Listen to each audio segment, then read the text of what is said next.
இது ஏரி வவ்வால். இதுக்கு மசாலாலாம் புளி தண்ணி, மிளகாத்தூள், மஞ்சாத்தூள் இதெல்லாம் போட்டு தடவி இதுக்குள்ளேயே மஞ்சாத்தூள் மிளகாத்தூளெல்லாம் ஊற வச்சுக்கிறோம்.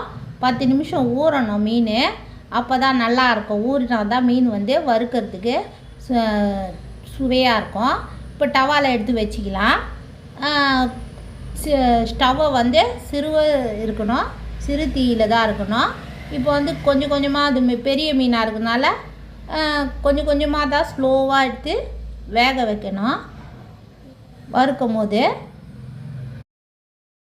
மெதுவாக இந்த பக்கம் அந்த பக்கமாக திருப்பி திருப்பி விடணும். மீன் பெரிய மீனாக இருக்கிறதுனால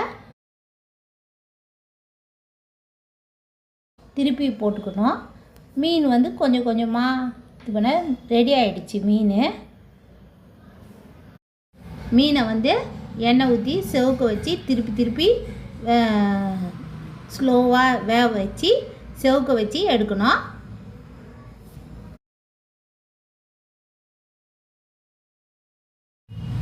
இது ஏரி மீன்.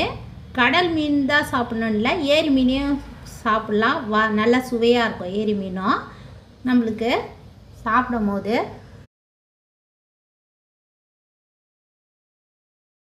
இப்போ ரெடி ஆகிடுச்சு. மீனை எடுத்துக்கலாம். எடுத்து தட்டில் வச்சிடலாம். இப்போ ஃப்ரை ரெடி ஆகிடுச்சு.